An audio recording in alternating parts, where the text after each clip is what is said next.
The metal of the handcuffs made that unmistakable click right in the middle of my street, and the person wearing them wasn't my wife.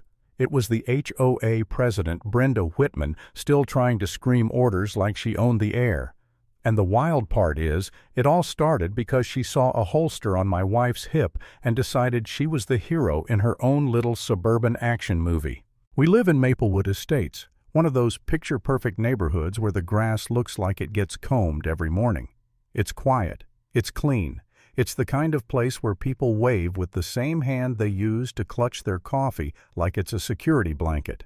I'm Ethan Cole, and I moved here thinking I'd finally get a break from drama. My wife, Laura. Captain Laura Cole works law enforcement, and she's the calmest person I know, even when the world's trying to light itself on fire around her. The Homeowners Association here, though, it's not about community standards. It's about control.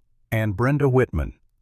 She's not just the president, she's the self-appointed queen of Maplewood, armed with a binder, a clipboard, and the kind of confidence that only comes from never being told no in public. It was a regular afternoon. Sun-out mail just got dropped. Laura and I were outside near the mailbox talking about dinner like normal people. Laura had her duty holster on, nothing dramatic, nothing flashy, just her normal gear. That's when I heard heels on concrete, fast, aggressive like a drum roll nobody asked for. Brenda came marching up my driveway like she was storming a battlefield. No greeting, no hello, just a pointed finger and a face twisted up like she'd finally found her big moment. "Oh my God," she blurted loud enough for half the block to hear. "She has a gun." Laura didn't even flinch. She just turned her head slowly, like she was watching a squirrel do something mildly disappointing, and said, "Yes, ma'am, I do." Brenda's eyes got huge. She snapped open that binder like it was a holy book, flipping pages with way too much enthusiasm. "Absolutely not," she said, jabbing a page as if the paper itself was a witness. "In this community, weapons are forbidden under HOA regulations. This is a family neighborhood." I felt my jaw tighten, because here's the thing, this wasn't concern. This wasn't safety. This was Brenda smelling an opportunity to flex. I stepped forward, trying to keep my voice even. "Brenda, you're on my property. And Laura is legal. She's literally a captain." Brenda looked at me like I'd just spoken in a language she doesn't respect. "I don't care what she is," she snapped. "She's breaking the rules." Laura's tone stayed calm, almost bored. "Can you tell me which rule exactly?" Brenda's nostrils flared like she'd been personally insulted by the concept of being asked for details. Then she pulled out her phone, lifted it like a trophy, and said, "Fine, I'm calling the police." And I remember thinking seriously. Over a holster, on a woman standing next to her own mailbox. Brenda hit dial and immediately turned her whole body toward the street, projecting her voice like she was trying to win an award. "Hi, yes, I need officers immediately. There's an armed woman in our neighborhood. She's threatening residents. She's a danger." Laura's eyebrows went up for half a second. That was it. Just a tiny reaction like, "Really? That's the story you're going with?" I wanted to grab the phone out of Brenda's hand. I wanted to tell dispatch, "Ignore her, she's performing." But I didn't, because I was trying to be the reasonable homeowner in the reasonable neighborhood. Meanwhile, curtains started moving. A garage door paused halfway up. People were watching, pretending they weren't, but absolutely watching. Brenda ended the call and smiled like she'd just hit the launch button on a missile. "They'll be here any second," she said, "and then we'll see how tough you are." That's when my stomach dropped. Because as much as I hated Brenda, as much as I knew she was twisting the truth, I also knew how fast a situation can go sideways when someone says the word gun. And for a moment, just a moment, I felt small. Like the neighborhood had shrunk around us into this tight little box where Brenda controlled the oxygen. I started spiraling in my head. What if the responding officers didn't know Laura? What if they came in hot because of Brenda's dramatic 911 script? What if this turned into one of those nightmare misunderstandings you see on the news? And then underneath all that fear, something uglier bubbled up: self-doubt. I actually thought maybe we should have hidden it. Maybe we should have just avoided it. Maybe we should have played nicer with the HOA from the start. Kept our heads down, smiled more, nodded more. I even had this disgusting thought, maybe we should just move. Sell the house. Start over somewhere Brenda can't reach. It made me angry at myself. Because why should we run? Why should we shrink our lives to fit inside one woman's power trip? Before I could chase that thought any further, the sound of sirens cut through the air, 2 patrol cars rolling and fast lights bouncing off the neat little lawns like we were in some kind of suburban crime show. Brenda practically vibrated with excitement. She stepped toward the curb and started waving like she was flagging down her personal limo. The first officer out scanned the scene, eyes landing on Laura's hip. The second officer's hand hovered near his own belt. Brenda pointed like she was calling out a criminal on a wanted poster. "It's her," Brenda barked. "That's the woman?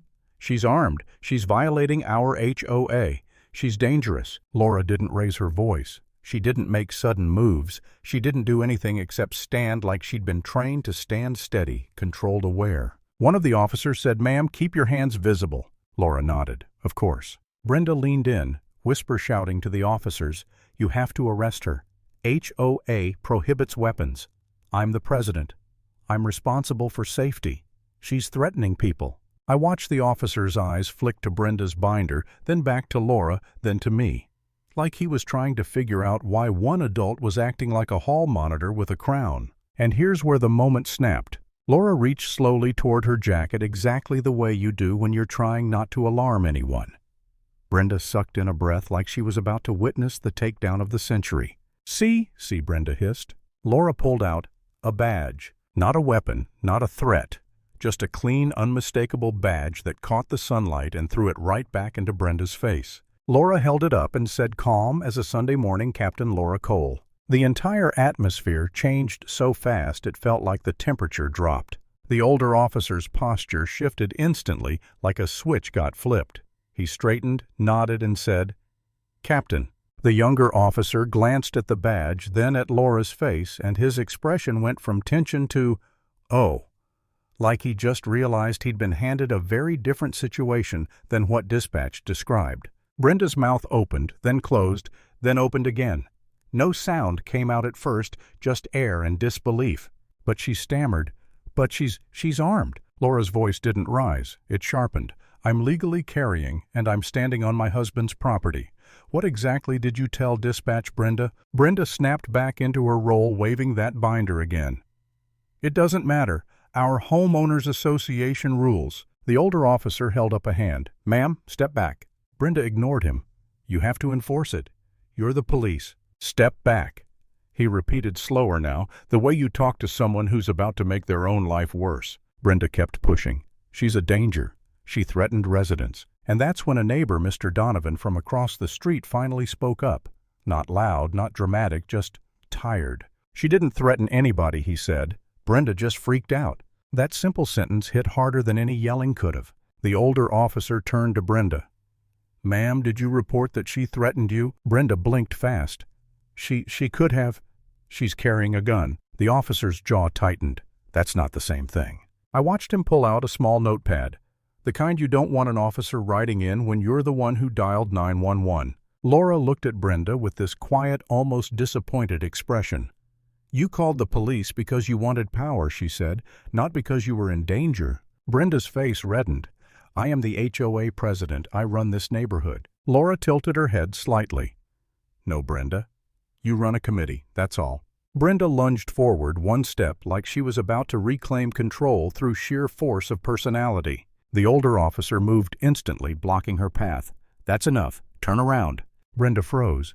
"Excuse me?" "Turn around," he said again. "Hands behind your back." For a second the whole street went silent. Even the birds seemed to pause. Brenda tried to laugh like it was a misunderstanding she could talk her way out of. "This is ridiculous. I called you. I'm the one who—" "You made a false report," the officer said. "You misused emergency services, and you repeatedly ignored lawful commands." Brenda's eyes darted around looking for support, looking for her audience to rescue her. But nobody moved. Then the cuffs came out. Metal flashed. Brenda's binder slipped from her hand and hit the driveway with a sad little slap papers spilling like her authority just leaked out onto the concrete. The cuffs closed. Click. Brenda's voice cracked into something shrill. "I'll sue. I'll report you. This is my neighborhood." The younger officer guided her toward the patrol car. "No, ma'am," he said almost gently. "It isn't." As they walked her down the driveway, I felt something inside me shift, like a knot that had been tightening since we moved in finally loosened.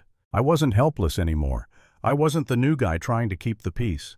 I wasn't the homeowner shrinking himself to fit inside an HOA bully's fantasy. I was standing on my property, with my wife, watching the person who thought she could weaponize authority learn what real authority actually looks like. The patrol car door shut with a heavy final sound, and Brenda's voice got muffled behind glass, still yelling, still trying to control the ending. And I just stood there breathing, letting the silence return to Maplewood Estates right up to the moment her power finally disappeared down the street. Lesson: people who call the cops to feel important eventually meet someone who can't be intimidated.